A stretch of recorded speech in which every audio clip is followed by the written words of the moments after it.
Essendon winning their first flag since 1965. This is RSR to win the game, and Essendon the premiers for 1985, winning 2 in a row. Away goes Michael Long. Oh, what play! It may have been touched on the line. No! Zaharakis has kicked a goal. The Bombers are in front of the G. To Watson, who emerges with the football. Some icing on the cake. Oh, what a finish!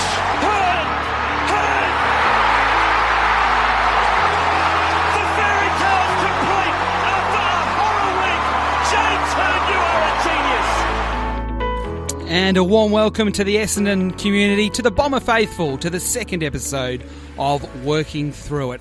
The boys must have done a pretty good job last week because they're all back this week. They've earned themselves another show. I'm Adam White, just here to guide you through this episode with Xavier Campbell, James Hird, and also Jobe Watson. Now, before we introduce the boys, a reminder of two things. We will again be taking your calls a little bit later on 1300 652 927. So if you want to have a chat to Xavier, James, or Jobe, that's the number, 1300 652 927. We'll do that a little bit later on. So just stick with us, and in around about 20 minutes from now, we'll take some calls.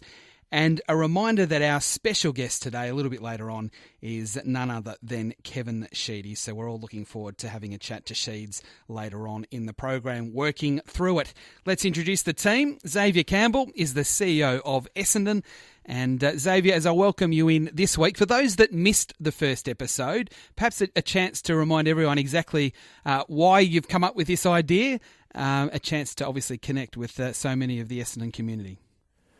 Yeah, thanks, Whitey. Good afternoon. It's good to be back again. Obviously, it was good fun last week. Well, this is an idea born out of a discussion with Hirdy and Jobe a few weeks back. Both of them reached out to me at, I guess, it was a critical point in all of the issues we're facing with the COVID impact, and both offered to help wherever they could around the club and the member base, and we sort of had different discussions where we came up with a concept around creating a platform that we could sort of create a greater connection with the Essendon member base when their normal sort of platform for connection, which was our games, has taken away for the short term. It's an opportunity to hopefully add some value to those that are struggling as well through a really unique period, and but also reflect and have a bit of a smile and a joke about some of the good things that related to the football club, and we'll certainly get that today with Sheeds. James Hird is back again. Some hard-hitting questions last week from Hirdy that really put Xavier under pressure and, in fact, created some news headlines from those probing questions, Hirdy. I hope you've got some more this week. Yeah, thanks, Whitey. It's interesting. Xavier was pretending to be upset that he was on the news and he was, Sky News and quoted everywhere. But we all know secretly he was very happy that he was the centre of attention for a couple of days. So, look, there'll be more probing questions for Xavier. The members have sent me some questions that they want answered. So, we'll put him on the spot and make sure he doesn't squirm out of them. Very good, very good. And as I hand over to you guys now, Joe Watson is the third member of the terrific trio. Joe, welcome back and take it away. It's all yours. Thanks, Whitey. It's exciting to be here and looking forward to another episode. And I guess a little bit of an update on how things are going in home life, in isolation for me. I don't know if Hirdy and Xavier, you've ever seen the movie Something's Got to Give, with Jack Nicholson and Diane Keating.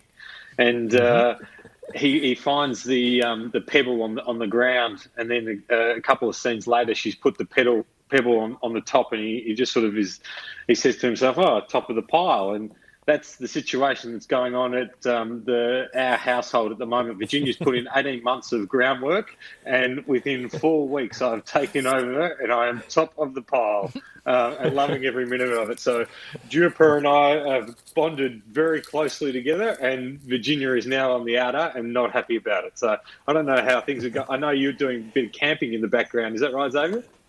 Oh, last night I got home. I use the afternoons to try and get on the phone, and I go walking, as it's hard with a 6 and a 3-year-old at home. And last night I walked into the backyard, and there was a tent pitched in the backyard, and Freddie and Francesca decided last night was camping night. And I can't say it was a great night's sleep. They loved it. They were sound asleep for most of the night, but it's a unique opportunity. We had a great Easter period, actually. I sort of put tools down for a little bit, got an opportunity to relax with the family. I actually really enjoyed it. And it's really nice to spend some quality time with the kids at a time where we always feel so busy and we're always doing something and we're always in a hurry. Certainly always feel like that, pretend I am anyway. So it's been nice. The last week's been really nice with the family. Surely, Xavier, you crept inside. You know, at sort of midnight, you crept inside when everyone was asleep and went back to your own bed. Well, I would have liked to. There's that many possums. I could hear that many possums scrumming around the backyard. I was worried that we might lose Francesca. I mean, she's only 3, so I was worried about her waking up in the middle of the night. I did come in at about 11 o'clock because I fell asleep with them when I put them to bed, which is always an issue because then as a parent you wake up at about 10:30 or 11 o'clock and then you're wide awake for the next couple of hours. And I found myself, went inside, did some little bit of work, and then I came out back into the tent, and I don't know how I got into KO watching the 2001 great comeback against North Melbourne, but that's where I was at 3 o'clock this morning, unfortunately. How's your week been, Hurdy? Yeah, it's been good. What have we done? We've built a vegetable patch. We've cut some wood. We've done a few things around the house. So there's no vegetables are still alive, but we built the vegetable patch. But now I think as Xavier pointed out, it's been really good to spend some time with the family and as a group. I think Easter's a time where it's a bit difficult where you can't spend it with your parents or your grandparents or that wider family group. But we managed to get through, and we're through another week. So we're 1 week close to the end, which everyone should be pretty proud of. And on family, Hurdy, I just wanted to ask about Tom. And there was an article on the website about Tom being accepted as a Category B rookie with the footy club. Can you talk a little bit about like the feeling about that, and I guess from as a dad and seeing him, and I grew up with Tom around the club, and for him to actually be part of the Essendon family, and what actually Category B rookie means, and I guess how the family feels about it, and you particularly. Yeah, look, I think Tanya and I were both pretty shocked actually that he chose to go down this path. He'd been going very well with his soccer, both here and overseas, so we're a bit taken back that he wanted to go down that path, but he and Adrian Dodoro must have been concocting some plan without us knowing. So we're a little bit shocked, but obviously now he's down that path, fully supportive, and he's training very hard. It's interesting to get a look at what the players are doing now and the way they need to train, and the club's been very good in setting up a structure for him. And what I've been very impressed with, not only the physical side of things, but the psychologist has sort of been in touch with him a fair bit, and also with Tanya a fair bit. He doesn't ring me, which I'm probably because he wouldn't know what to work out when he rang me. But I think it's good the way the club's looking after the players. But there'll be a time very soon, Jobe, where I'm going to have to put him back in his box in a marking contest because he's getting very, very confident with his new body. And I'm just going to have to, at some stage, lay down the law because I think his eldest sister's just about had enough of him as well, talking about himself and how good he is. So anyway, it's a good, fun family dynamic. But, it's funny how someone is a footballer, but at home they're still a little boy. Yeah, well, I know all about what it's like and being put back in your box. I remember we were playing a game, a pre-season game up in Darwin against the Indigenous All Stars, and I think it might have been from you actually, Hurdy. It was just a handball that was just out of my reach, and instead of keeping my eyes completely focused on the ball, I might have for a split second just glanced to what the oncoming traffic may have been and fumbled the ball. And then the next day I had a call from Dad, and he said, "Oh, look, how do you think you went, and how'd you pull up, and that's normal sort of stuff." And then he said, "Oh, there's some good news and some bad news." The good news is that there wasn't many people watching the game. The bad news is the ones that were saw you shit yourself and then hung up. I remember you telling me a story about you and your old man similar to that, where you used to come off the ground and he never used to tell you that you played badly, but he always used to ask you whether you're injured or not when you didn't play well. So a subtle way of saying, "Joe, how'd you feel today? Because you looked a bit sore." What he was actually saying was, you played pretty crap. Is that correct? Or you played like shit. That was his way of letting me know. Nothing like your father to bring you down to earth. Family members will always give you some honest feedback, which is why it's important to listen to them, I think. Well, I'll just give you a quote from Tom's older sister, Stephanie, of about 2 hours ago. Tom, you keep talking about yourself and I'm sick of it. He'll love that you've said that. So anyway, it's all good fun. But look, he's got a long way to go to answer your question, and hopefully he does well. But obviously, there's a lot of hard work in front of him, and the good thing he's a hard worker, and he's got a lot of support from his family and also from the club. So we'll see how he goes. Has he enjoyed being down at the footy club, Jim? I think for the 3 days he was there, Xavier, till the band came in. But no, I think he's really enjoying it. About 7, I think. Yeah, I think he got 2 or 3 weeks down there, but I just think he's enjoying being part of that. Being part of footy club is a great place to be, and the one thing you have to admire football clubs for is that they do put a lot of time into their players and genuinely care. So I think that's great to see. Now, Xavier, it's been an interesting week for you in terms of what's happening at the club. I mean, I know that Lindsay sent out that letter yesterday. I think it was yesterday to all the members, and I just wanted to sort of press you on a couple of those things that he talked about. Firstly, was I keep seeing in the media and on the news that Essendon is going to be an assisted club, but in that letter that you sent to the members, you talk about it being an unassisted club. Firstly, which one's correct, and what does that exactly mean?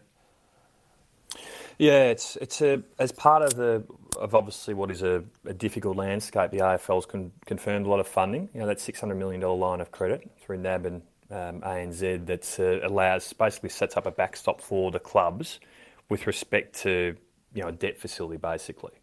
Some clubs, every club's in a different position. Some are in the middle of facilities, some are not. Some have raised money for other things. Some have sold assets and things like that. So what we're working through at the moment is the assisted clubs who ultimately will access that facility in the short term. They'll need that cash to ensure solvency, and that liquidity is important to them in the short to medium term as they navigate through. And every club's different. So it's not a bad thing or a good thing necessarily. But what does come with that is quite an onerous reporting requirement to the AFL around cash flow statements and things like that. Now, all clubs will be given guidelines to work within, but they're quite strict guidelines for those assisted clubs. For us as a footy club, we're pretty keen to maintain our independence as much as we can, and that means we'll become unassisted. It's certainly for the short term. Now, how long we can do that as a football club, we're in a pretty unique position. We are, unlike any other club, we're halfway through a significant facility expansion, a $20 million expansion, of which we've got a lot of money tied up in that, a lot of money that is earmarked through government or through fundraising that goes toward that facility. It's very difficult for us to just stop that facility expansion. There's a lot of challenges around break fees and things like that, nor do we really want to. We've got a vision with that facility, albeit the scope of the facility we're challenging and looking to alter slightly based on the changing landscape of sport as a result of what COVID-19 the impact of that might be. So for us, we're pretty determined to maintain our independence. We do feel like, rightly or wrongly, it's sort of an aspect of the decision making indirectly will be, not compromised is the wrong word, but it'll be challenged. And we want to be able to make the decision. We want our fate to be in our hands. And the board and executives spent a lot of time discussing this over the last couple of weeks. But it'll mean we'll have to be pretty creative. We'll have to look at other funding opportunities for us as well to ensure we can hopefully see out the full period as an unassisted club. It'll mean more than ever we are very reliant on our key stakeholders, our membership, our corporate partners, all those sorts of things to ensure we get through. It's going to be challenging. And we still, there's so much we just don't know yet. We don't know the size of the challenge financially and commercially because we just don't know what the season looks like. But that's sort of a decision we've made, and there's a lot of modelling we're still doing to sort of size up what that looks like and how long we can maintain our unassisted status for, but we're determined to deliver on that. And it feels like Xavier, the response from the social media, Xavier, to that unassisted line, that the members and the supporters are pretty happy that you're taking it down that line. Not trying to be provocative, but so that there is some distance between the decision making of the club and the AFL, the ability for the club to make its own decisions. Yeah, absolutely. And I think that's important to our members. It's important to the board. It's important to the executive. Not because it means you're not going to make the hard decisions you have to make in terms of managing your costs and things like that, or your football department within the parameters that the AFL is setting. Like, far from it. Like, unlike others, we've probably been in a position where we've had to make drastic cost cutting and resizing and reshaping our business to move through our previous issues, and that was very real and required on 2 or 3 occasions. We had to do that through restructuring and thinking differently and outside the square. And this time, I think the board and the executive have done it, and we're confident we'll still be able to do it, and we'll still work within those parameters, because we've got to be careful that if we do fall back into an assisted status, then there's penalty fees that would form part of that, and our plan is to avoid those fees where we can. But we do want to make unencumbered decisions. We want to make decisions that we feel are in the best interest of the football club, that we don't have to second guess because of other approvals from outside bodies. Yeah, Xavier, I think that independence is crucial in being able to maintain that independence, so you can drive the direction of where you want to take the club. In terms of the members, and both Hurdy and I have experienced the loyalty and the passion that Essendon football supporters are, and particularly the members, and how loyal they've been to the club over a long period of time, and gone through unprecedented circumstances that other members haven't had to do so. The support and the loyalty of those members is called into question again. It's certainly trying circumstances again. How critical are they to not only the support that they provide, but where the club would be without them, and without the loyalty and what they're able to do for the club?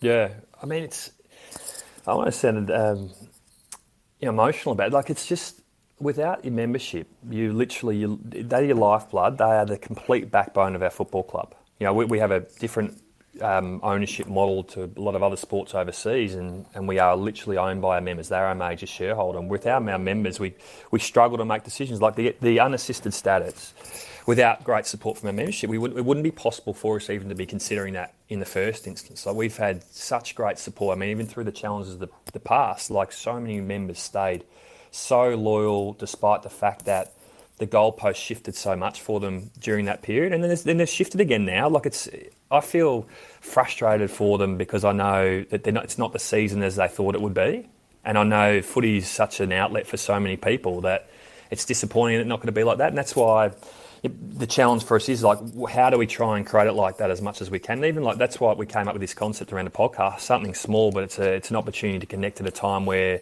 that traditional connection's been taken away.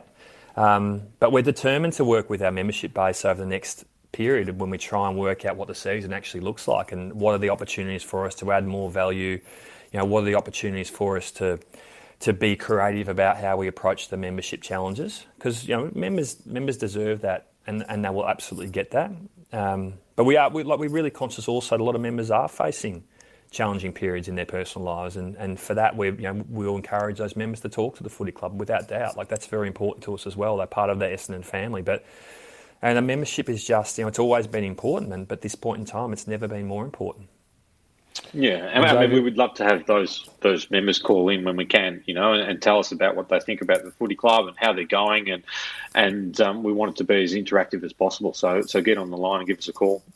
Absolutely, Jobe. I was just going to reiterate that. We've got a segment of the show where we want to help our members and help our people out. So when the lines open up, we'd love you to ring in and tell us how we can help, whether with different angles. But when we talk about our members and our supporters, guys, one of the members and supporters' favourite was a guy called Jobe, who played pretty much with me my whole career. Came up through Keilor Park and played in the 93 Premiership and 2000 Premiership. And we've got him on because the fans and supporters love him, and he was a great servant in the Essendon Football Club.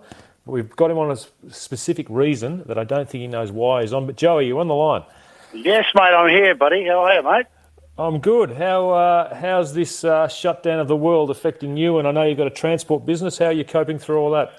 We're going all right, mate, because we're still classed as an essential service. It's slowing down a little bit, mate, but there's always more we can get. But I'm just trying to keep my head above water and just trying to, trying to make some fun of this bizarre situation we find ourselves in. And we've got Jobe Watts on the line in the show as well, or so that you know. Now, Jobe claims that he's probably a little bit better than you are in that sentiment role, that the best sentiment of the last 40 years. Would you agree or not? Yeah, but I reckon maybe he's got that right, but I still reckon I can beat him in a foot race. I don't know that they would they'd bother starting the clocks if you and I started the 100-metre dash, Joey. They might just let it run. No, it's probably go for a full minute, mate. Us trying to run a 100-metre dash, you and I, mate. How many years would you two have crossed over, Joey? You and Jobe? I think it was just the one or maybe two, Jobe. I'm not too sure. I'm getting a bit old, mate. My memory's starting to lapse, but there definitely was one there, mate.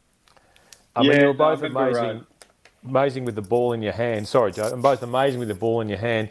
But pre-season probably wasn't either of your specialty back in 2003-04, was it? Nah, pre-season. Isn't that a waste of time, mate? Eh? I'm still waiting for someone to invent a pill. All above board. Everyone takes the pill. You're the same fitness, and everyone just goes on natural ability, mate. I reckon that'd be a better way to watch footy.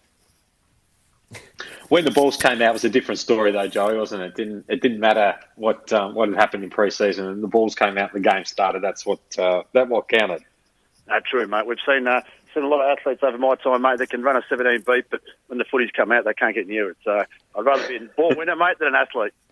Now, Joe, we've got you on specifically because your son Josh is a very funny fella, and he's often texted me over the last 5 or 6 years some very funny texts. But one of our producers was searching through social media over the last week, and you must have been playing, I think, in a game of footy that he was watching. And we've retrieved this text which says, from Josh Misiti to his dad Joe, bit shaky in front of goal so far, mate, Joe Misiti 24. What happens to not kicking off one step? #FoxFooty. To which you've text back, very funny, son. There's a big difference though, mate. I had talent. To which Josh Misiti has tweeted back, going off this game, I beg to differ. Well, I listened to you before, heard you about young Tom coming through, and you've got to put him back in his box every now and then, mate. It's about time for me to do that, mate. But the only thing different for me is that my son's 6'4" and 94 kilos, mate. So I reckon you can get the better of me if I try and take him down in any shape or form, mate. So yeah, but that's all a bit of fun, mate. Social media, it's probably the only thing we can do at the moment is watch those replays, and obviously I try and drag him up and sit next to me, and I'll try and teach him, but he gets bored of me talking about myself for the first 20 minutes, and he goes back down to his bedroom, mate. But as you know, the young kids, they've got a bit of attitude and a bit of spunk nowadays, which I don't mind. Well, just pick any game from the 2000 season, mate, I reckon, and show him you in the centre of the ground, feeding the ball out to McCurry and Jason Johnson and Carousella and all these runners and Heffernan. You were in there getting the ball out, beautiful handball. Just let him know that his old man was a very, very good player and a very, very good teammate. No, it was good fun back in the days, mate. Jobe and I, we just do the hard work, don't we, Jobe, mate? We get it out to the flashy players on the outside, mate. There's only two players I've played with who manned up less than I did. And they're on the show. Did you boys watched a bit of, obviously there's been a bit of footy on TV and heard he playing. Have you seen him? He does when he gives you the loopy handball. So when you actually mark it, you're under that much pressure. You have to give it back to him really quickly. The old 1-2. Have you ever seen that? Joe, when I was first in the centre with him, I used to have to try and explain who his man was and why I was on two players that he was running for. Hey, he wouldn't have cared, mate. Don't worry. There's a bloke called Paul Barnard who the reason he played for Essendon was to pick up my man. But anyway, we can talk about that on another day. Hey, Joey, thanks for joining us. Thanks for having a chat to the boys. And if you've got any sort of worries about what to show your son, just what about the 2001 preliminary final, the goal in the last quarter? I think that one's pretty high up on the list, isn't it?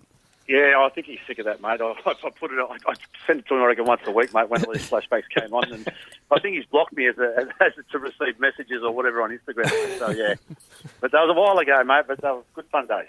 Fantastic. Joey Misiti joining us on Working Through It, one of the Bomber legends of recent years. Now we're going to take a very short break here. Don't forget, Talkback. It's not far away if you want to chat to the guys about anything involving Essendon, but particularly if you know of someone, particularly an Essendon member that might be doing it tough, get in touch with us, 1300 652 927. But next, we're going to talk to, maybe I'd describe him as an unsung hero of the Essendon Football Club.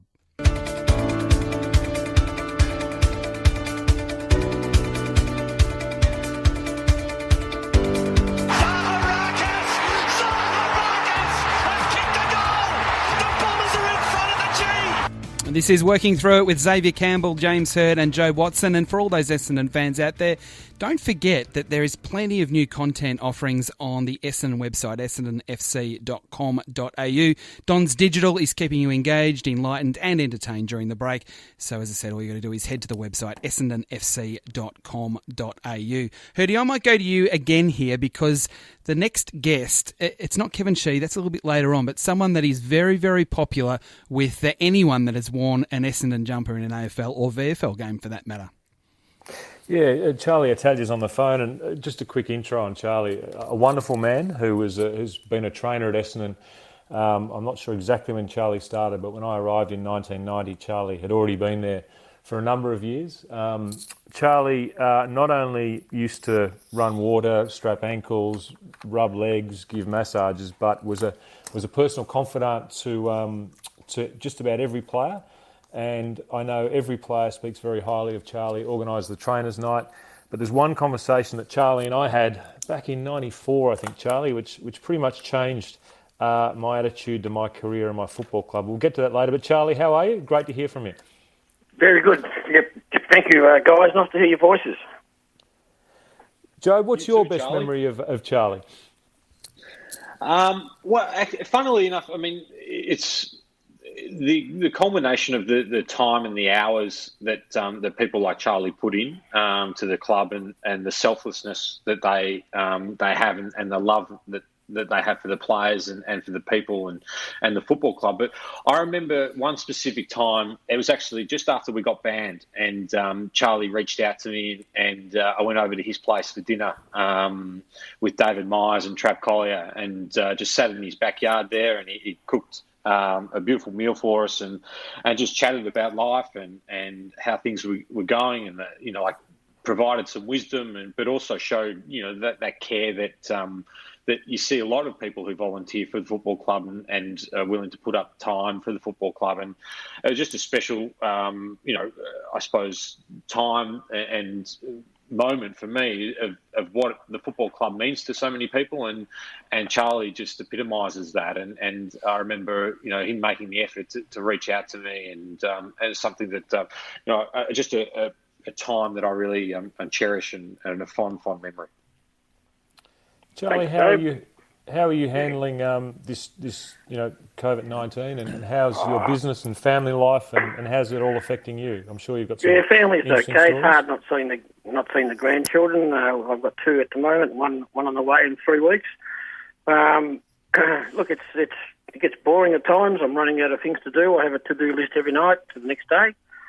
Funny enough, guys, in the first time in 34 years, I've had winter off when I can't do anything, can't go anywhere. So that's a bit frustrating. Missing footy, missing the guys. I've reached out to a few blokes last night via text and see how they're going and try to get some banter going.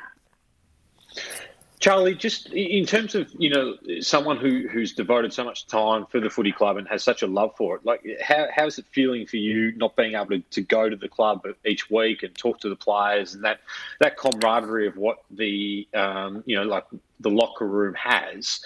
How do you feel with that not being there at the moment?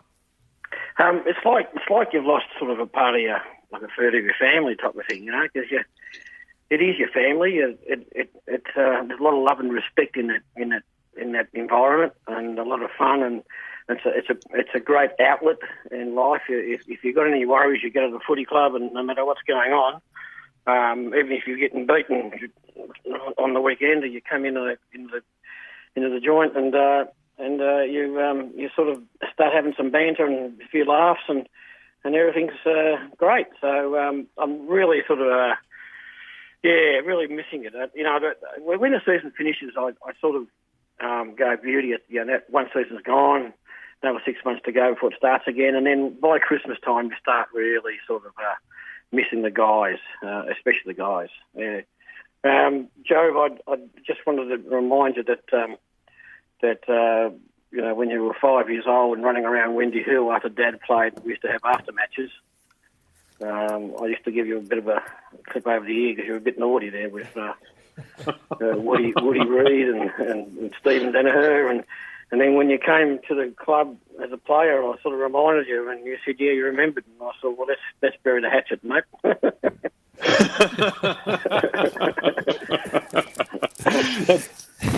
Charlie, who had harder legs to? I know Jason Johnson was you were very close to Jason. Jason used to come to your house, for dinner and used to rub him. But he would have had pretty tough legs. Who was tougher to massage, Jobe or Jason, or was there anyone else?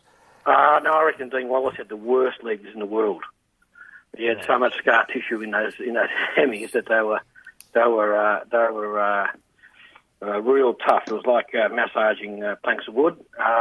Jobe, your dad, Tim, had big legs, big calves, and they were challenging. Every time you massaged them, you certainly felt that you've been for a workout.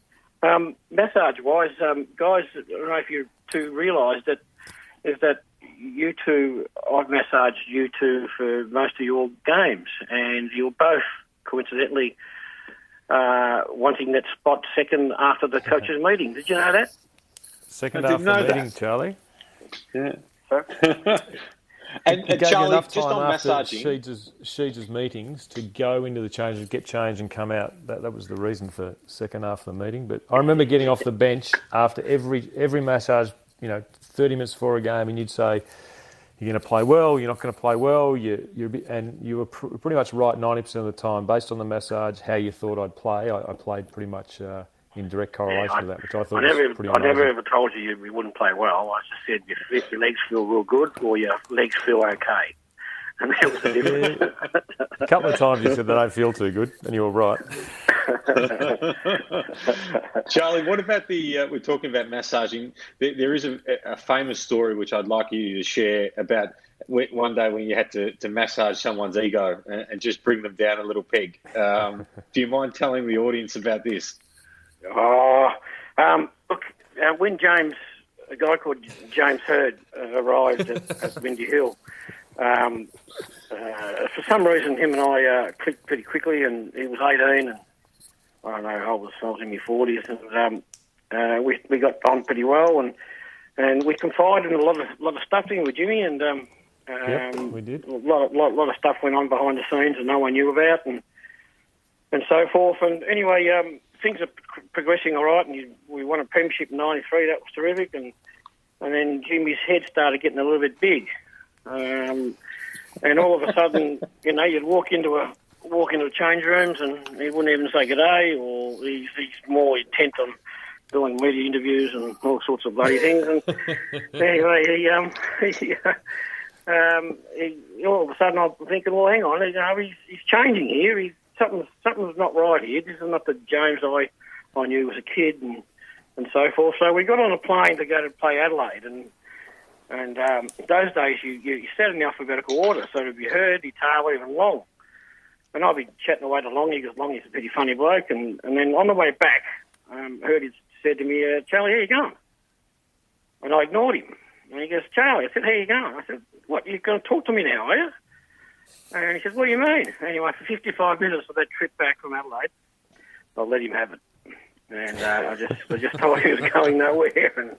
And I don't reckon I've ever spoken to anybody like that before, because I was mainly sort of worried about what's going on with this young fella, So is that about right, Jimmy? Can you recall that? Yeah, no, it's exactly right, Charlie. It's one of the best conversations I've ever had with someone. You put me right back in my box. I think it was 95. I think it was 95. We're coming back against Adelaide, and you spent 55 minutes telling me I was an arrogant so-and-so, and I was this and I was that, and if you didn't change that, whatever. And I'm really glad and I think that's one of the great things about Essendon of that time, and hopefully, still has it, that it doesn't matter who you were at the club, people put you back in your box and, or helped you out or lifted you up. When we got too cocky, they pulled you back down. When you weren't confident enough, they lifted you back up. But that certainly was a conversation that I remember greatly. And I think from that moment, Charlie, we reconnected our friendship. And Charlie there's a couple of people I had at the club, but if there's anything in my life that I was worried about or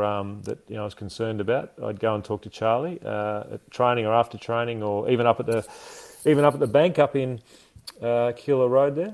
That's right. We'd go and have a chat, and wonderful person. I know I'm not the only player who speaks as highly of him as I do. I think almost the whole list speaks extremely highly, except Charlie.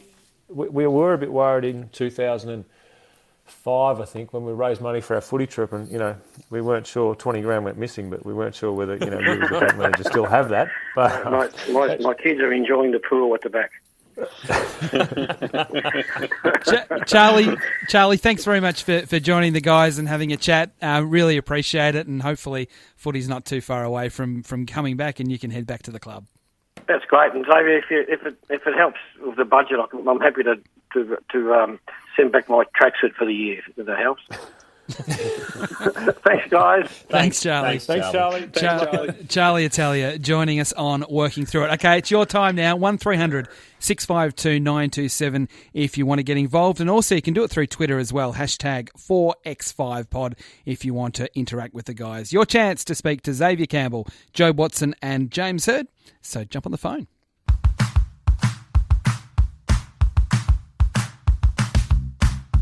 Well, come on, Matthew, get the goal, eh?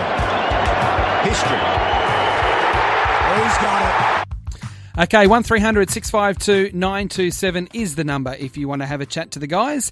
It might be anything. It might be a question pertaining to Essendon, how you're coping with life in isolation, how you're coping without the Bombers, or you might also have a friend that's doing it tough and you want to share their story with as well, because the guys are here to help. 1300 652 927. Kevin Sheedy not far away as well. But Gwenda is going to open the batting for us from Bacchus Marsh. Gwenda, welcome to the program. Thanks very much, guys. How are you all? Good, thank you, Gwenda.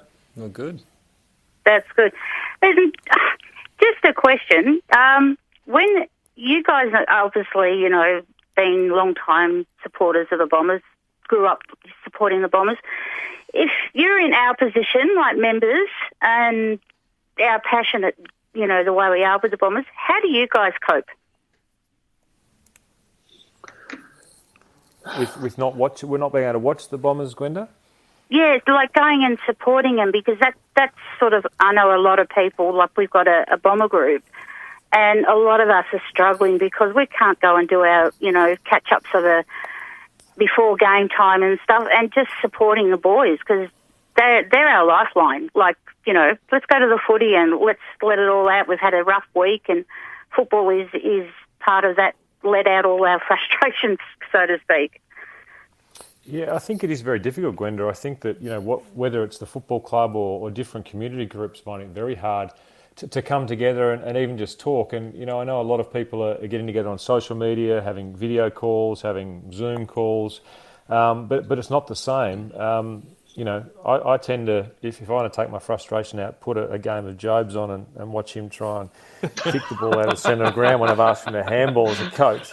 But that's a bit of my frustration coming out. But look, to be serious, Gwenda, I think it's a serious issue that it's very difficult in these times you don't have the social interaction, and I understand how important football is for so many people. And look, I think one of the reasons we tried to put this show together was to try and get some interaction between the fans and get some communication.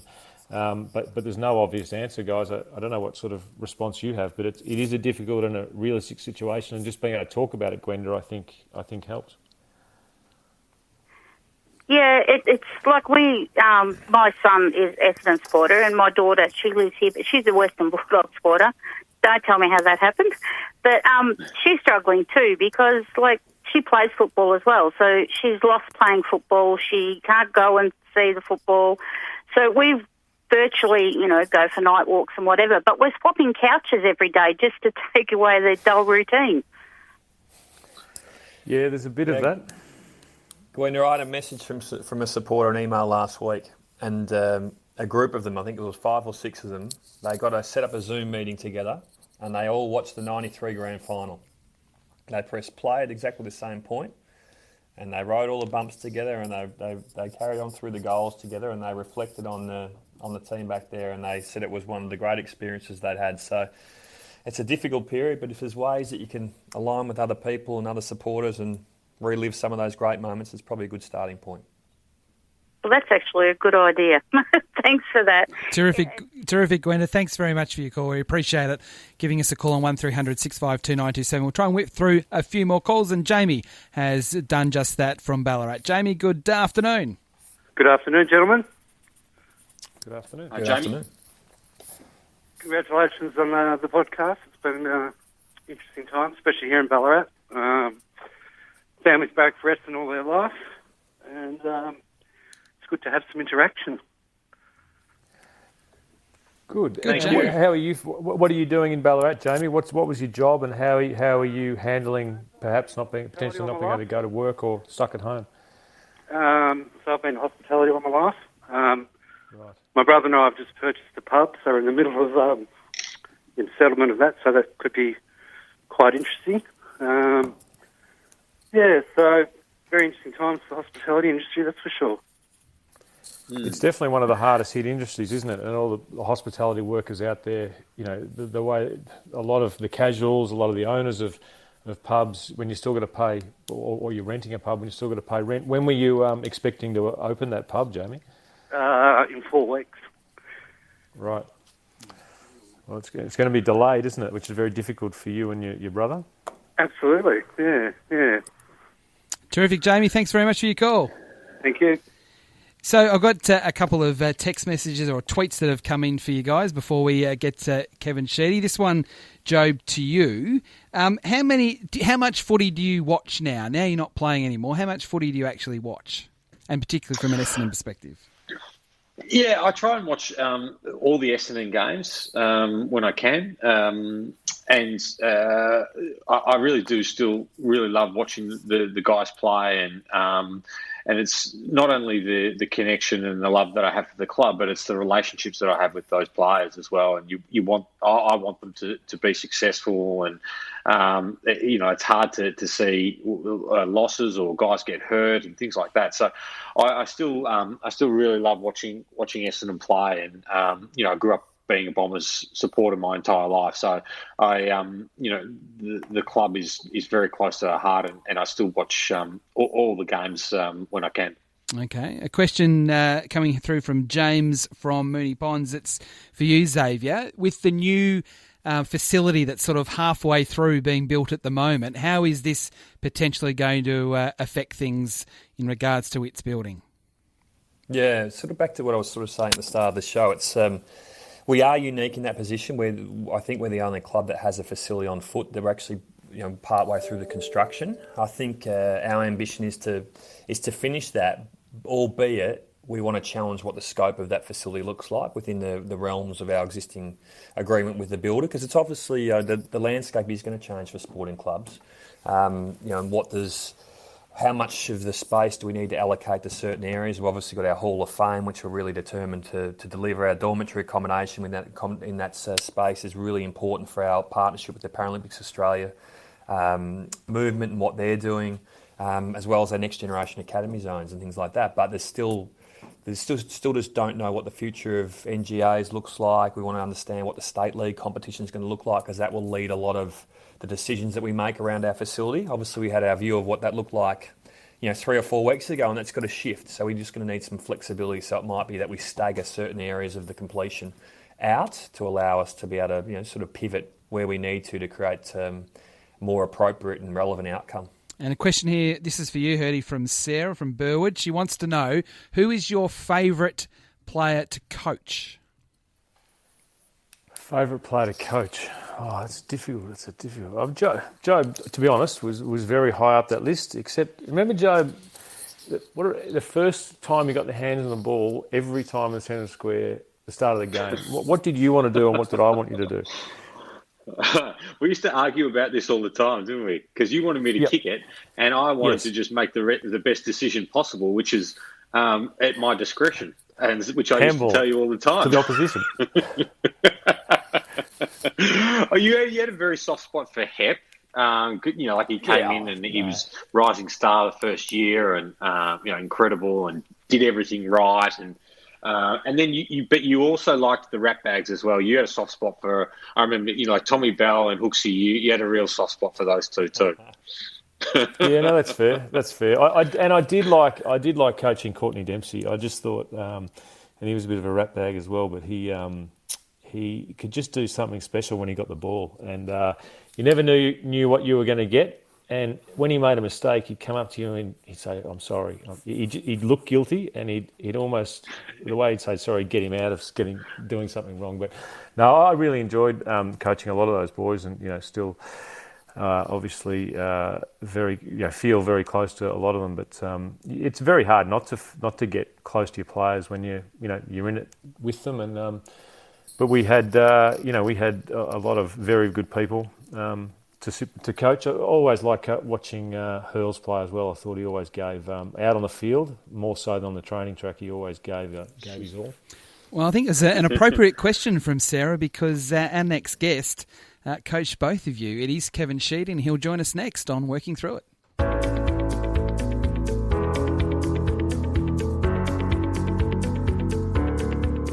There's the siren. Essendon winning their first flag since 1965. That was 1984 when Kevin Sheedy coached Essendon to victory in a premiership for the first time, one of 4 with the red and black, and he joins us now on Working Through It. Kevin Sheedy, welcome to the program. Gentlemen, how are you? Hello, Coach. Good, Sheets. How are you going? So we got Herd and Jobe, is it? That's right. How are you going?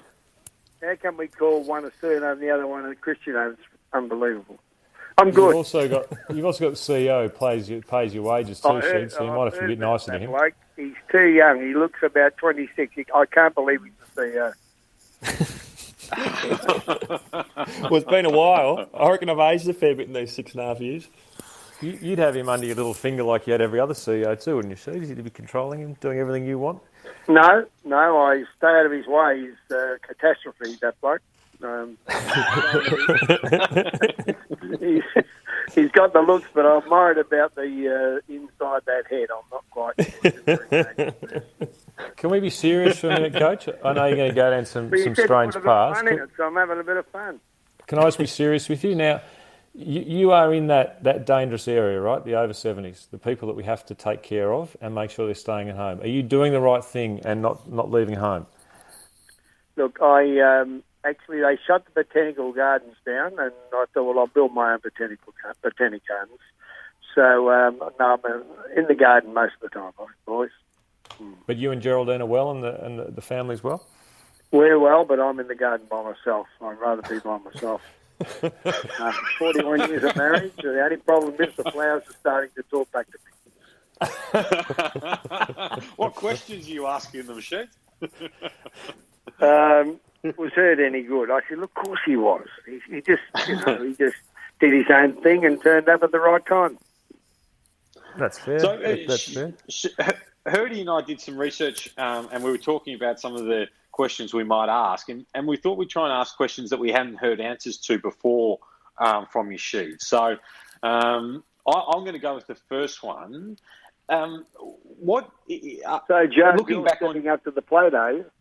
I'm trying to. Well, let's see how it goes. I want to know, I've never heard you talk about what was the most painful loss that you've ever coached in.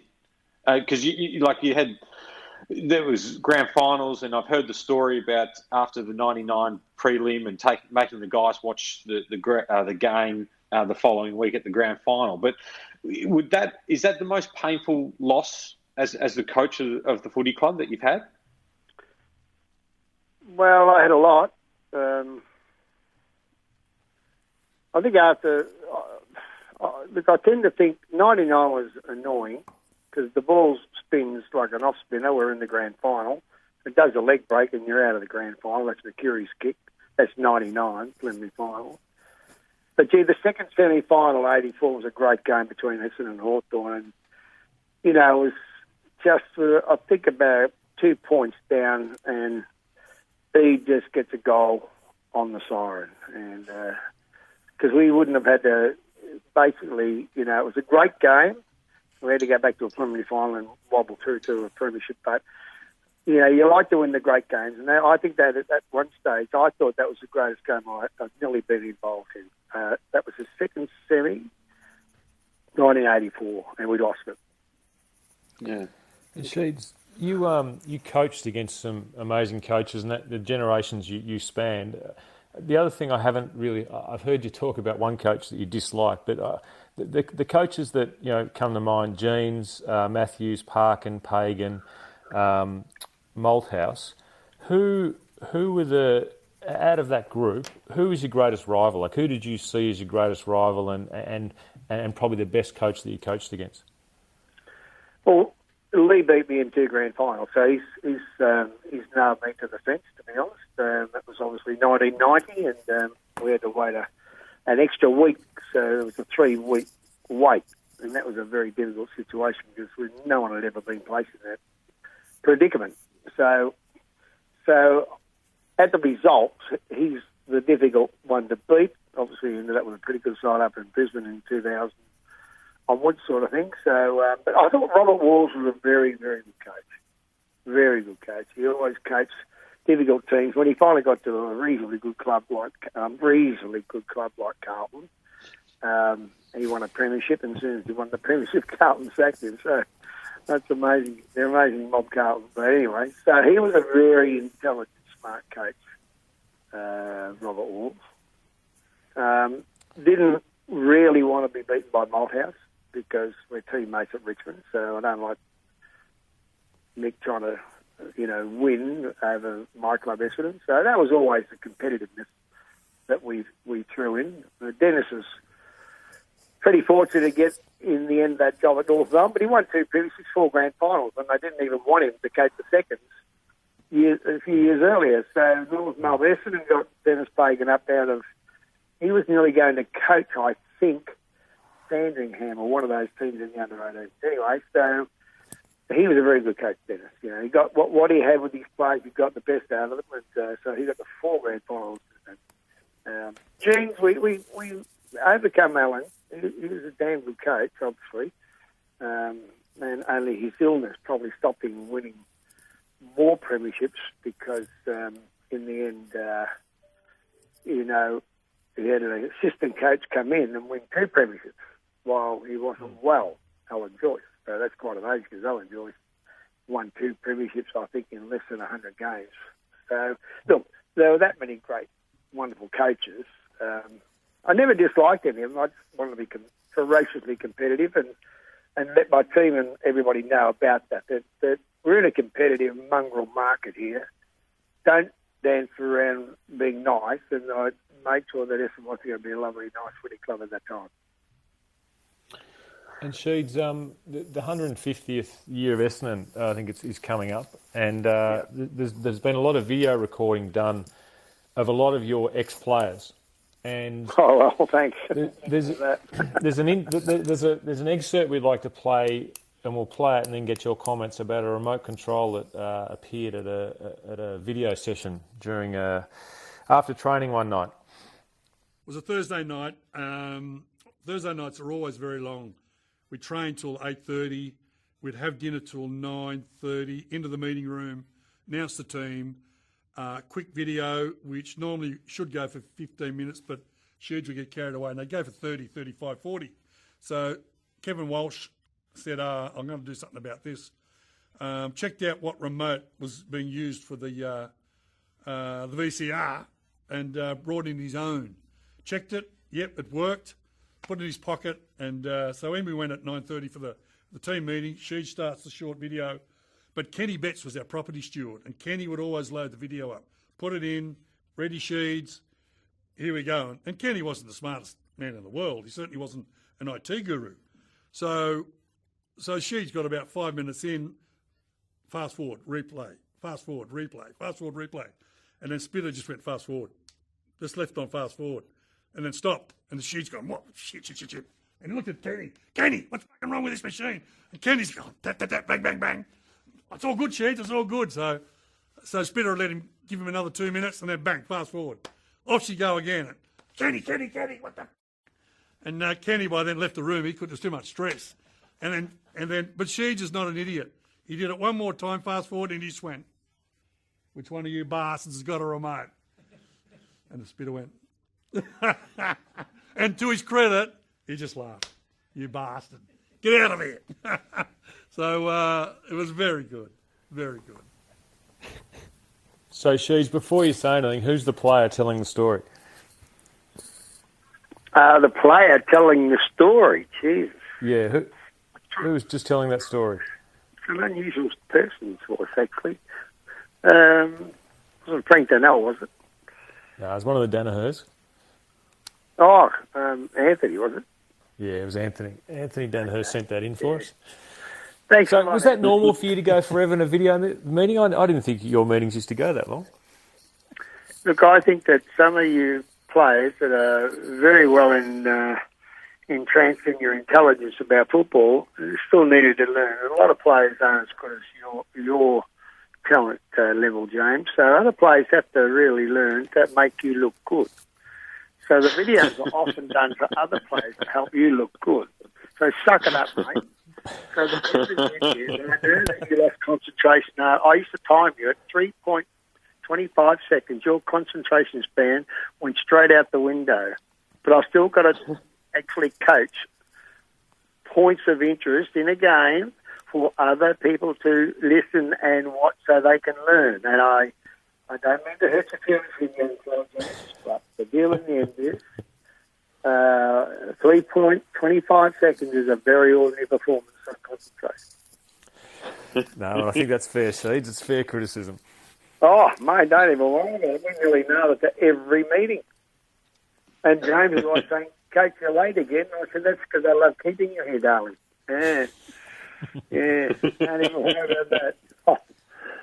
I could talk about you guys. What about the other bloke on the? What about the other bloke on the line? What was he like to coach, Mr. Watson? Jobe? Yes. Jobe turned up, fair dinkum, he could have owned a donut factory, honestly. He was overweight, and he was frustrating to coach. And, of course, in the end, made a fantastic player of himself because his father must have pulled him aside, I think, one day and said, listen, you're going to have to be a very Spartan entertainer. You're going to have to find another level because at the moment this coach is going to get rid of you and the next coach might keep you. But whatever happened between, when I left and Matthew Knight's come in, that was honestly the first steps of Joe being the wonderful player that he performed at. I remember having some conversations with you, Sheeds. No, thank you. I remember, we had, we butted heads on a few occasions, but one of the things that I was always inspired by you to play. I always felt that you were an incredible motivator of players, and always were able to. When I ran out there after hearing you speak and talk, I always wanted to play for you. And I remember you saying to me, look, if you don't have pace, you've got to be incredibly tough, skillful and smart if you're going to make it. And you were right.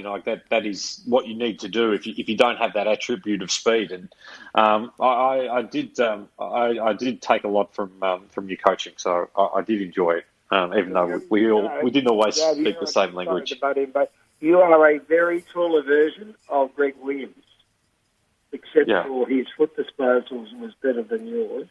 But your thinking, your vision, your hands are quite brilliant. Not over possessive speed, much like a lot of us.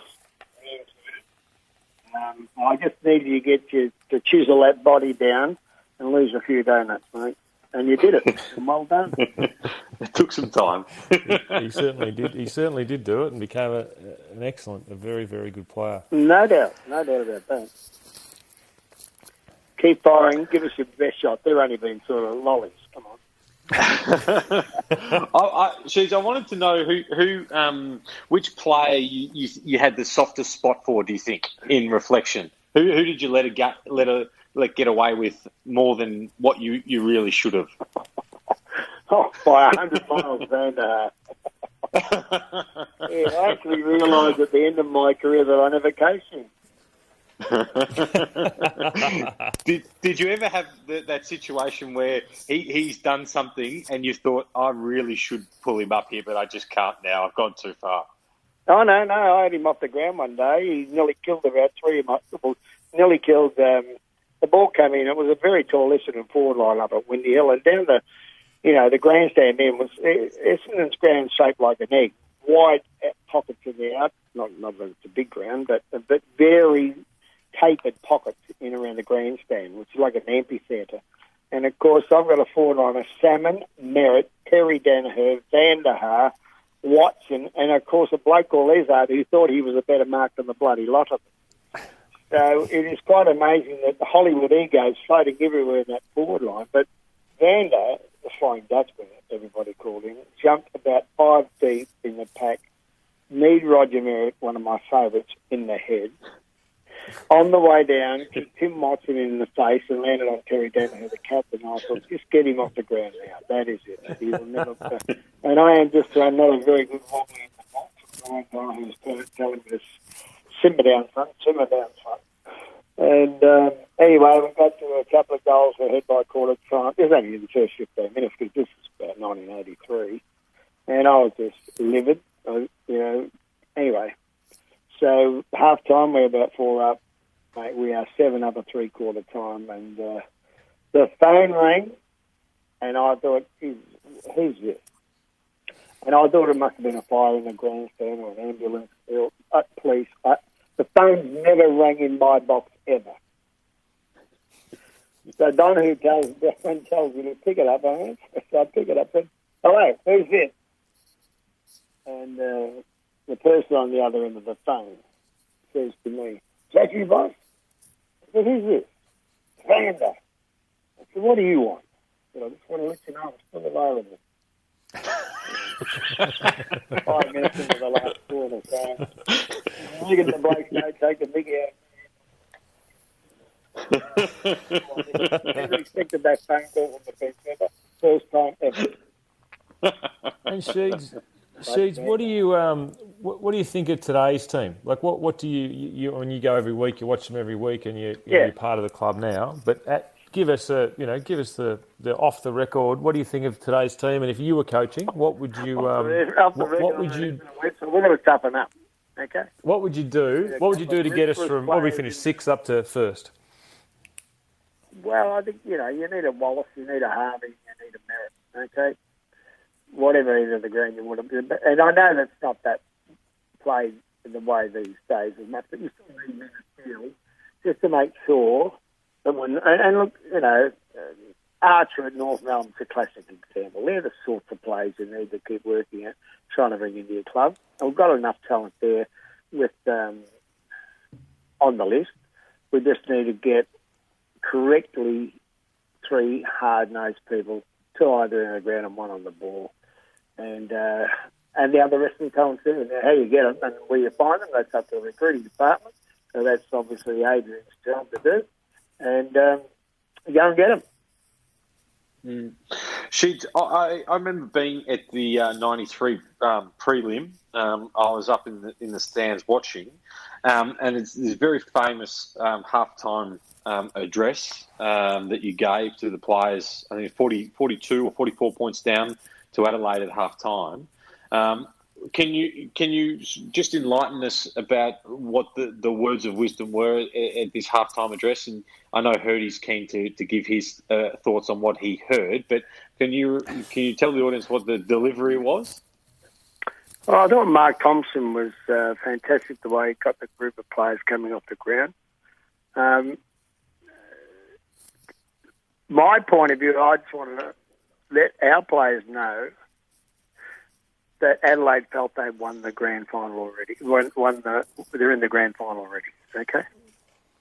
The way they walked off the ground, the way their staff walked off the ground, I felt they were very happy with a result that was 7 goals ahead at half time. And this game, as we all know, is never over. I accidentally watched the comeback the other week against North Melbourne. I hadn't seen that for a decade or so. But, what you try to get through to your players, you just remember you haven't got 1 or 2 or 3, and how they take them individually, because they're all different individuals anyway. I know specifically that I put up a lot of happy faces, and that was Adelaide, on the whiteboard, that is. But I'd love to hear what James felt, what he could remember, because his concentration span was very limited. So I often get this story mixed up with a couple of others because I think I'd lost concentration at halftime in that game. But I do want to go back to a point Joe made about your ability to motivate us and get us going in a game, during a game, and before a game, and at training. And the game you highlighted, the 2001 game against North Melbourne around 16, I don't think that speech you gave at quarter time and then at half time has been given enough credit, because that is one that stands out in my mind as being, if not your best, one of your best. And I don't know you remember, but I think we weren't the whole 69 points down or 60 odd points down at that stage, but we were 50 odd, and you came out to us and basically very simply said, I know you're thinking about all the mistakes you made. I know you're thinking about everything that you've done wrong and how the game's lost and how you've lost to your arch rival, which North Melbourne were. I mean, North Melbourne at that stage were our arch rival, and they'd beaten us up and through the period. But you came out and you said, this is how we're going to simplify it. We're going to kick 4 goals in this quarter, we kick 6 goals in the next quarter, we're going to kick 5 in the next, and we're going to win the game. We're not going to try and win the game in this quarter. We're going to break it down, and this is what you need to do, Carousel. This is what you need to do, Heffernan. This is what you need to do, Hurd. And basically gave us all little tasks and said, I don't want you to try and beat them this quarter. Just break it down to little segments of the game. And then talked about the rivalry and what they're thinking over there, and the fact that they'd be smiling, and how can you let North Melbourne smile, this team that we've been beaten up so often against. And that basically gave every player their little goal and their target, and also something to hang on to. And to me, that was your greatest sort of quarter time or half time speech, because we all worked away from the huddle knowing exactly what we needed to do, exactly how many goals we needed to kick, and where we needed to be at half time, then quarter time, and 3/4 time, the end of the game. And that to me was one of Sheeds' greatest skills. He could identify the problem, give us a solution, made us all believe in that solution, and then he was pretty good at picking pretty good players to go on the ground who could complete that side of things. Do you remember that speech, Sheeds, the 2001 speech? Well, it was a very difficult situation, to be honest, because John Barnes did the pre-match talk. I nearly didn't coach that day because I was in real trouble. I was at Doc Reed's home very ill, which nobody would know about. And so I thought I'll just throw to a player to talk about what they thought. And John had come back from Geelong and helped us win a premiership and magnificent performance in the ruck. So I just threw it a bit wild. I'm pretty sure that was the day anyway. So that's the last time I ever let us play a speech before a game ever again. But I think the only way to get out of a difficult situation in your game is definitely never be negative, and to give the person. And I had a wonderful coach, Tom Hayes, who was a very inspirational person, along with people like Alan Schwab and Graham Richmond. But when you have positive people around you that can see a possible chance to get a better performance for the next 90 minutes, and just remember, 90 minutes is 3/4, say, that's a whole soccer game. That's 10 minutes longer than an NRL game. So we've got time to win games in AFL. A lot of people don't recognise that. So to me, I think it's something that we should look at when we talk to coaches and develop coaches, that this is one of the great areas of our game that we don't sort of instruct young coaches. 120 minutes is a long time to play footy. And to me, I used to always believe it, and I always used to show videos. In particular, Debbie Flintoff winning. She was 6th at the halfway mark in a gold medal. 6th of 8 at the halfway. Who won, Sheeds? Because I haven't seen that video very often. Yeah, well, it's kept in your head anyway. To me, there's a lot of great ways to tell stories, and obviously the best storyteller in the world was Walt Disney. Sheeds, who wins between the 1985 Premiership team and the 2000 Premiership team? Probably 85, because they've been to 3 grand finals, 1, 2, and they were pretty ruthless. I don't know. I should tag Hurd out of the game, so that's easy. and fix up a couple of other sort of, players. Yeah. Who would you play on Lloydie? Would you play Roger Merritt on Lloydie, or would you play Terry Danaher, or who would you play? Weston? Who would you play on Lloydie? Who would I play on Lloyd? Yeah, out of your 85 team, which thug would you play on Lloydie? Out of the 85 side, probably Duckworth. Okay, so Lloydie'd have a broken nose by 10 minutes into the first quarter, or I'd get him to take the plaster of Paris out to fix it too, just to make sure he feels comfortable. But don't talk about Lloyd. He ended up the Velvet Sledgehammer. So, don't ask Hawthorn what they think of Matthew Lloyd in the end. God. Well, we're hoping to have him on next week, Sheed, so he's got to write a reply, so it'd be nice to him. Yeah.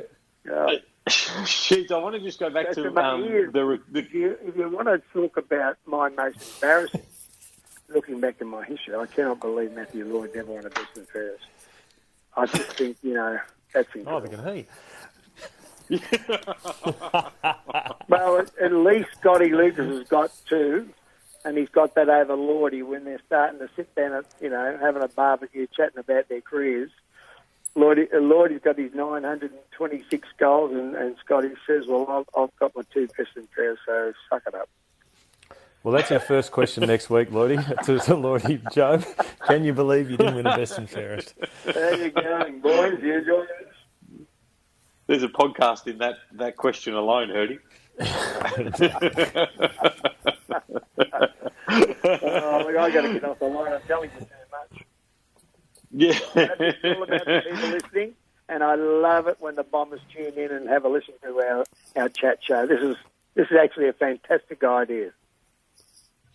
Sheets, I just want to play a clip of the recruitment of Hurdy and get your thoughts on it.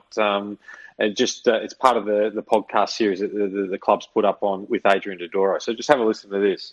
We're in a room making the decision about the under-19 players going onto the senior list, and I clearly remember a lot of people in the room thinking that Hurdy wasn't going to be good enough to be an AFL player, and Shees was clearly the last person to give his opinion, and he said, "You never sack the grandson of the man whose name's on the social club," and he went on to be a phenomenal player. Well, look, I know that a lot of things are said about James getting recruited, but really the person you could thank is Brian Donohoe, to be honest. All I had to do was deliver the call. Well, it was the right call in the end. Exactly. I do remember. I don't know if it was a Thursday night or a Wednesday. I think it was a Thursday night back in 1991, about October, November, Sheeds, when the lists went from having the under-19s, the reserves, and the senior list of probably about 80 or 90 players around the club, down to a 52. That was the 52-team list, and I remember there was 5 or 6 of us who didn't know whether we were still going to be on the list or whether we were going to get cut, and hanging on the phone, waiting for those lists to get announced late on a Thursday or a Friday night. It was nerve-wracking, and very thankful that you were my coach and not someone else, and you stuck by me, because I think from what I understood, it was a 50-50 decision. So, and I'm glad you were scared of my grandfather. That's probably what got me across the line. I liked him. I thought he tried to get me to coach Essendon in '76, so at least I owed him that. It swung back around. The winds of times change, yes. But look, the thing about your grandfather, James, is he's a serious, good, thinking football person. And I learned a hell of a lot from him in the very, very short time that I got to be able to talk to him often. But he was succinct. He made the point and went straight to you. And it was like an arrow. I thought to myself, I hadn't met, probably Graham Richmond is the one person that would make that comment at Richmond, and I think your grandfather's the only person probably I met at Essendon. Not that he was at the club, but he was obviously an observer of the club that he loved too. Yeah, he loved the club and was absolutely passionate about it, and worked very hard for the club. But yeah, there's no doubt he was ruthless when he needed to be. He certainly very made similar sure bloodlines to you. I wouldn't have thought so, Sheeds, but anyway. Come on, James. There's blood all over your hands. Give me a Only when we got rid of that coach back. When we got rid of that coach back in 2007, that's the only blood on my hands. Remember? That was a joke, Sheeds. Yeah, well, that's okay. It's all dried up, and we're happy, aren't we? We are. Yeah. It's only a decision, you know.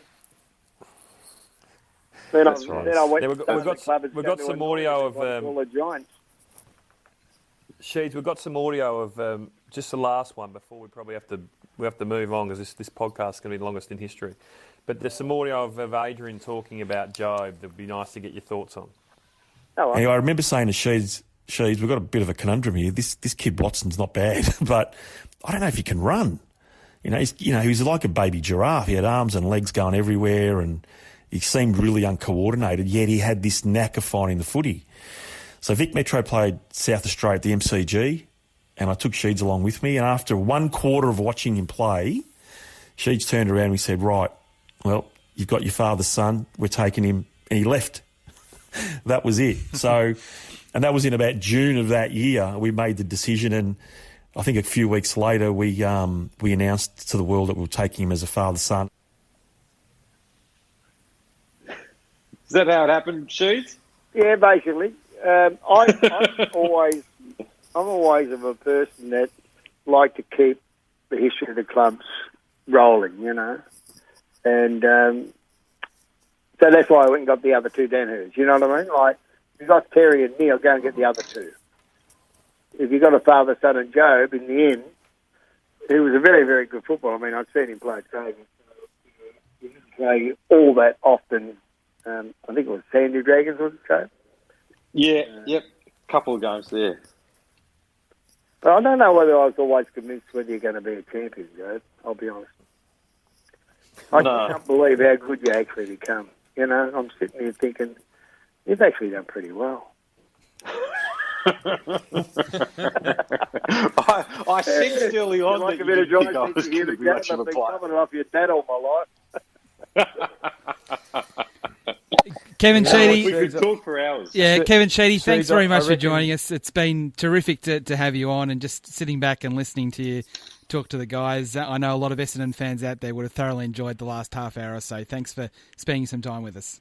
Lovely, and say hello to all the fans that have listened, and encourage other people to come on and have a listen also. Cheers. Terrific. Kevin Sheedy, the legendary coach of the Essendon Football Club, as I said earlier, 4 premierships, so many games for the Red and Black as coach, and coach of both Jobe and also James. Now, we've got one more very important thing to get through. We'll do that next. You're listening to Working Through It on the Essendon website.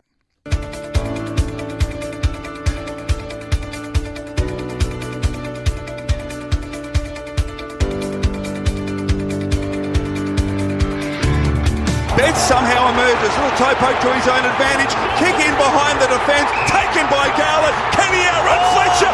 No, sirree! Okay, so we've got time now for the mighty moment. It's thanks to Coles Insurance. As we said last week, Coles Insurance, the new short sponsor of the Bombers in 2020. And this is the mighty moment this week that we want both James and also Jobe to reflect back on. I'm sure we all remember this one. Fletcher to bring it back into play.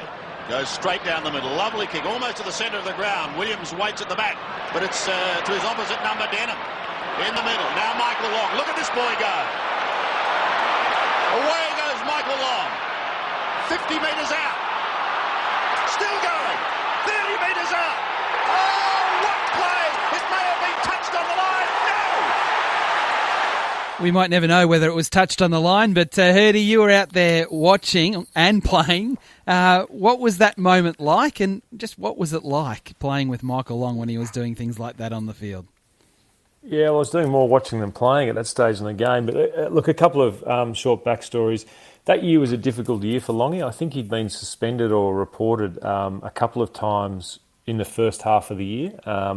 And basically because he was responding to a lot of racist comments. I mean, that's when racism was really around the football, and you'd stand next to him and hear opposition players give it to Longy about, you know, his origin and about some of his family, and most of the time he didn't respond, but a couple of times he did and decked a couple of guys and copped a couple of weeks in that first half of the year. And I remember Sheeds saying something to him in a team meeting that, you know, Longy, we need to see you on the field, not off the field, and really performing. And his second half of the year that year was pretty spectacular. His final series was amazing.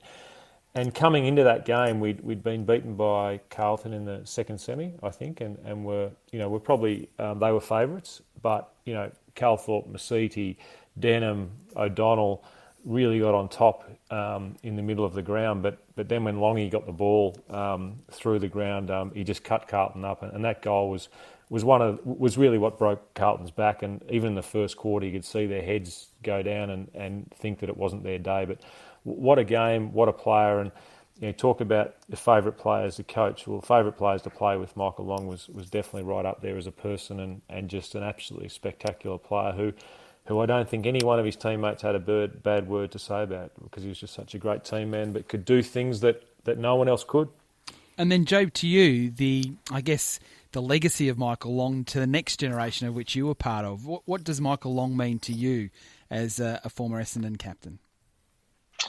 Well, I think it translates, you know, not only what he did on the football field, but what he's been able to do for the football club and for all of Australia after his football career finished. And I remember going to nearly every game in '93 because it was Dad's comeback year, you know, and being there and watching all those games and the excitement of it. And then I think one of my favourite moments of the season is the footage in the '93 grand final where Longy sort of calling on the Carlton guys to come at him and try and tackle him, and he just runs around them. You know, like it's just a fantastic what he was able to do as a player. And you know, you see the statue every time that you walk into the club of Longy out the front of the football club, and it just shows you what he's done, for the entire, not only Indigenous community but all of Australians, because he's been able to open up the eyes of all Australians about what it means to be an Aboriginal person in this country, and not just what he was able to do on the field, but what he's been able to do off it.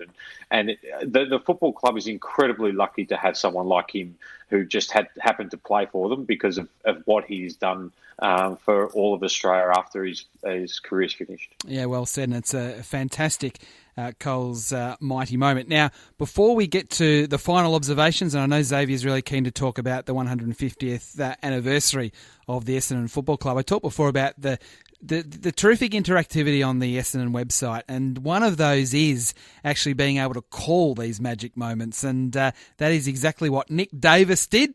And this is his thoughts on how the Michael Long goal should be called from back in that 1993 grand final. So the youngster from Penrith, Essendon Grammar, to bring it in, and what a hoof it is, straight into the middle of the ground, Dustin Fletcher. And now Denham, he's picked it up off the back of the pack, hands over the top, Michael Long, he's got a bit of space to work with, gets the handy Shepherd, he's got a paddock, Long, he keeps going, he's closing in towards goals. Can he finish on grand final day? Touch of the line, is it? Is it? No, it's not! Stephen Silvani pleads with the goal umpire, but the goal will stand. And Michael Long, what did we just witness in game 102? He's put the Bombers ahead, 2-3-15. Carlton just a single behind. The Bombers go coast to coast, and Michael Long, one of the greatest runs we have ever seen on grand final day. Not bad at all there. Fantastic. From Nick Davis, not the Nick Davis from the Swans and the Magpies, but the commentator when it comes to mighty moments, thanks to Coles Insurance. Now, there is another opportunity on the website at the moment at essendonfc.com.au, and I think it's the Joe Danaher Mark of the Year. So jump on the website and have a go and see whether you can do as good a job as what Nick Davis has done. But it is time to wrap things up, and Xavier, I'm going to let you start things off when it comes to your final observation.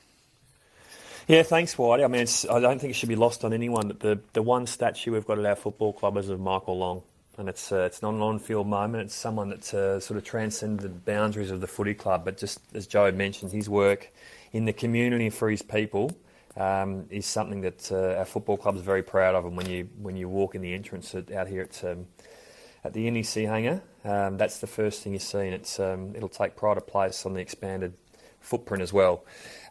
A couple of those audio clips there that we played earlier from our 150th documentary that Dave Barham's played a big role. Dave is the ex-head of Sport, Channel 10, strong television guy, and current board members played a really big role in helping us bring sort of 7 hours together now. It'll be a 2 to 3 part documentary, and some of that audio that you listened to before is just cut up straight from that, which will perhaps be one of the most emotional and unique sort of telling of the history of a sporting club in this country. I think a lot of people have played a role, and I think we had about 50 or 60 interviews through it, and that's something that'll be released next year as we lead into our 150th year, which is really, really exciting. I guess my final comment, Whitey, would be thanks to our fans, thanks to your patience. It's not a season that we expect right now, but we have to wait and sort of see where we get to, and we need you more than we've ever needed you. And thanks for all your support and for your notes to the footy club and everything else like that. Like it doesn't go unnoticed. We're very, very lucky to have that supporter base. Like later this month, on about the 27th of April, we expect an update from the AFL, briefing from Gil to all of the clubs about what the next phase looks like and the options in front of the clubs and the AFL about what the delivery of a season might look like, and we look forward to updating our fans then and letting them know what those options look like and what the season in 2020 might look like for everyone. But I just wanted to say thanks for all our fans. What about you, Jobe? Yeah, I think it's touching on what Gwenda talked about earlier on about what not being able to share the community element of the club and what football is to people and how it can help people and that connection that they get from football, and understanding that it's not the same, but in these circumstances football can still play an enormous part in helping to connect people, and it might be watching games from previous years and sharing that with each other, but when it does come back, it's going to be just so exciting to be able to have that, connection with other fans and supporters, and have football be the catalyst for those relationships to be reformed. And it might take a little while, but it's going to come there. And I think I'm certainly going to appreciate more, being able to go to the footy at some stage and cheer and watch the games. And I'm excited for all Essendon supporters to be able to do that eventually as well. And Herdy, you can finish things off. Yeah, just thanks to everyone for listening. Hopefully we're keeping everyone entertained, and take care of yourself. Another week in isolation or social distancing from all of us. Take care of each other and the whole Essendon community, and hopefully we'll talk to you next week. But as I said, as everyone's trying to do, keep away from each other and also take care, as silly as that sounds. Yeah, absolutely. Well, guys, Xavier, you want to say a bit more?